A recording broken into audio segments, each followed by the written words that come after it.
तो फिल्म की शुरुआत में हम दो एजेंट्स को देखते हैं जो दुबई की एक बिल्डिंग में एक खतरनाक मिशन पूरा करने के लिए आए होते हैं। तभी वहाँ हमें नाइजल नाम का एक आदमी दिखाई देता है जो इस बिल्डिंग के सिक्योरिटी कैमरों से उन पर नजर रख रहा होता है। साथ ही वह उन्हें गाइड भी कर रहा होता है कि आगे क्या करना है। फिर नाइजल अपने दोनों एजेंट्स को इन्फॉर्म करता है, नीचे लोग आ चुके हैं, इसीलिए तुम्हें अभी के अभी इस बिल्डिंग से बाहर निकलना होगा। लेकिन अब बिल्डिंग के अंदर से वापस निकलना आसान नहीं था, इसीलिए दोनों एजेंट्स बिल्डिंग के सर्वर रूम में पहुंच जाते हैं। उनमें से एक एजेंट अपना कंप्यूटर सर्वर के साथ कनेक्ट कर देता है, जबकि दूसरा एजेंट बाहर सिक्योरिटी संभाल रहा होता है। लेकिन तभी वहाँ लियम नाम का एक आदमी सिक्योरिटी टीम के साथ पहुंच जाता है और आते ही दोनों एजेंट्स पर फायरिंग शुरू कर देता है। वह दोनों एजेंट्स को मार देता है और तुरंत डेटा ट्रांसफर भी रोक देता है। दूसरी तरफ नाइजल अपने दोनों एजेंट्स को मरता हुआ देखकर बहुत दुखी हो जाता है, क्योंकि जिस मिशन के लिए उसने उन्हें भेजा था वह मिशन नाकाम हो चुका था। अगले सीन में हम जैक नाम के एक आदमी को देखते हैं जो CIA का एक एजेंट होता है।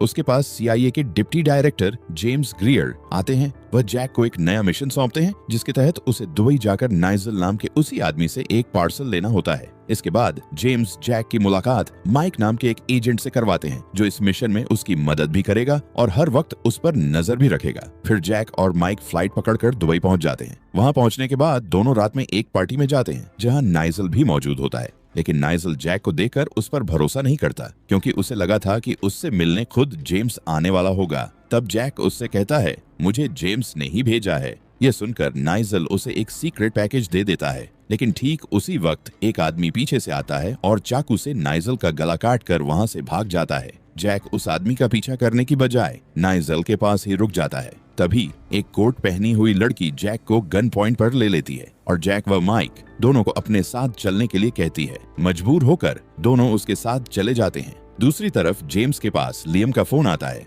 उनकी बातों से साफ पता चलता है कि दोनों एक दूसरे को पहले से अच्छी तरह जानते हैं। लियम कहता है, नाइजल ने तुम्हारे आदमी को कुछ दिया था और जो भी था वह मुझे चाहिए, इसलिए अपने एजेंट से कहो कि वह सामान मुझे दे दे, वरना उस आदमी के साथ साथ तुम सब भी मारे जाओगे।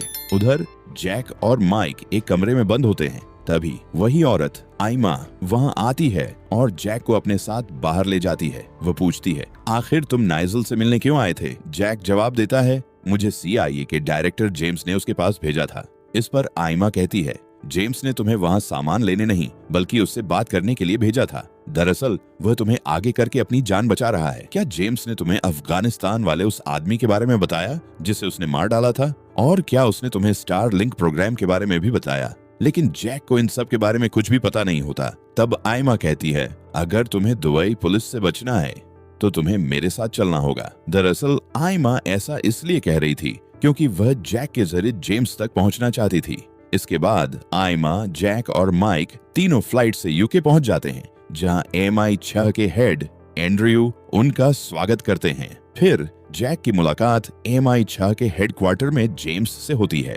जेम्स को देखते ही जैक उस पर गुस्सा करने लगता है क्योंकि उसने उसकी जान खतरे में डाल दी थी। जैक जेम्स से स्टार लिंक प्रोग्राम के बारे में पूछता है। इस पर जेम्स कहता है, कुछ साल पहले मैंने नाइजल और लियम के साथ मिलकर स्टार लिंक नाम का एक प्रोग्राम शुरू किया था। इस प्रोग्राम के तहत हमने कई आतंकवादियों को ट्रेन किया था ताकि वे हमारे देश के लिए लड़ सकें। लेकिन बाद में मैंने इस प्रोग्राम को बंद कर दिया। मगर एक दिन मुझे पता चला कि लियम अब भी इस प्रोग्राम को चला रहा है। इसी वजह से मैंने अपने 2 एजेंट्स को उसका सर्वर हैक करने के लिए भेजा था, लेकिन लियम ने उन दोनों को भी मार डाला। अगले सीन में हम MI6 और CIA की एक मीटिंग देखते हैं। जिस आदमी को जैक ने मारा था उसके पास से आइमा को एक पेन ड्राइव मिली थी। उस पेन ड्राइव के अंदर उन्हें लंदन के टॉवर ब्रिज की कुछ तस्वीरें मिलती हैं। उन्हें देखते ही जेम्स को 20 साल पुरानी बात याद आ जाती है। वह कहता है, करीब 20 साल पहले हमने स्टार लिंक की मदद से इसी ब्रिज को धमाके से बचाया था। तस्वीरों को देखकर जेम्स को यकीन हो जाता है कि अब लियम स्टार लिंक की मदद से उसी टॉवर ब्रिज को दोबारा उड़ाने वाला है।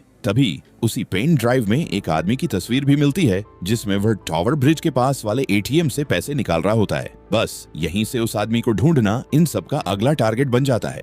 मीटिंग खत्म होने के बाद जेम्स कर्नल एलिजाबेथ को अपने हेडक्वार्टर बुला लेता है। दूसरी तरफ जैक और उसकी टीम उस आदमी की लोकेशन का पता लगा लेते हैं। जैसे ही वह आदमी अपने घर से बाहर निकलता है, जैक और माइक उसे पकड़ लेते हैं। लेकिन तभी अचानक कर्नल एलिजाबेथ की गाड़ी में जोरदार धमाका हो जाता है और उसी धमाके में उसकी मौत हो जाती है। उधर जेम्स को एक पार्सल मिलता है जो लियम की तरफ से भेजा गया था। उस पार्सल में दी गई लोकेशन पर जेम्स तुरंत पहुंच जाता है।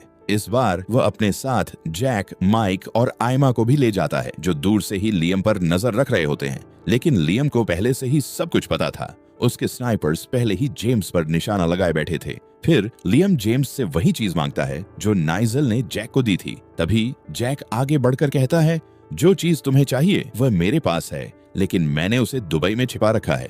इसके बाद दोनों के बीच दुबई में मिलने की डील तय हो जाती है। लेकिन मीटिंग खत्म होने के बाद जैक जेम्स से कहता है, नाइजल ने मुझे कोई सामान नहीं दिया था। ये सुनकर आयमा जैक को नाइजल के सीक्रेट रूम में ले जाती है, जहां से वह अपने सारे ऑपरेशन चलाया करता था। वहीं आयमा बताती है कि वह नाइजल की बेटी है। इसके बाद जब जैक नाइजल के कंप्यूटर की जांच करता है तो उसे उसी बिल्डिंग की लोकेशन मिल जाती है जहां लियम ने नाइजल के दोनों एजेंट्स को मार डाला था। और यहीं से जैक को पूरी कहानी समझ में आ जाती है। इसके बाद जैक और आयमा भी दुबई के लिए रवाना हो जाते हैं, लेकिन लियम स्टार लिंक की मदद से उन दोनों पर लगातार नजर रख रहा होता है। कुछ घंटों का सफर तय करने के बाद जैक और आयमा उसी बिल्डिंग में पहुंच जाते हैं जहां से नाइजल के एजेंट्स उस सर्वर को हैक करने वाले थे। लेकिन तभी लियम के आदमी भी उन्हें मारने के इरादे से वहां पहुंच जाते हैं। जैक और आयमा डटकर उनका सामना करते हैं। चारों तरफ गोलियों की बारिश शुरू हो जाती है और पूरी बिल्डिंग जंग का मैदान बन जाती है। इसी बीच जैक किसी तरह सर्वर रूम तक पहुंच जाता है। वहां पहुंचकर वह अपना कंप्यूटर सर्वर से कनेक्ट करता है और स्टार लिंक प्रोग्राम को हैक करना शुरू कर देता है। लेकिन तभी लियम भी अपने आदमियों के साथ वहां पहुंच जाता है। अब पूरी बिल्डिंग के अंदर जबरदस्त लड़ाई छिड़ जाती है। उसी दौरान जेम्स हेलीकॉप्टर लेकर वहां पहुंच जाता है। वह हेलीकॉप्टर से पूरी बिल्डिंग पर ताबड़तोड़ फायरिंग शुरू कर देता है। इस हमले में लियम समेत उसके सारे आदमी मारे जाते हैं। आखिरकार जैक स्टार लिंक का पूरा डेटा हमेशा के लिए मिटा देता है। इसके साथ ही पूरी बिल्डिंग तबाह हो जाती है और इसी के साथ इस फिल्म का अंत हो जाता है। उम्मीद है कि आपको इस फिल्म की एक्सप्लेनेशन पसंद आई होगी। अगर वीडियो अच्छी लगी हो तो इसे लाइक जरूर करें, चैनल को सब्सक्राइब करें और बेल आइकन दबाना बिल्कुल मत भूलिएगा। मैं फिर मिलूंगा एक और शानदार फिल्म की एक्सप्लेनेशन के साथ। तब तक के लिए अपना ख्याल रखिए। नमस्कार।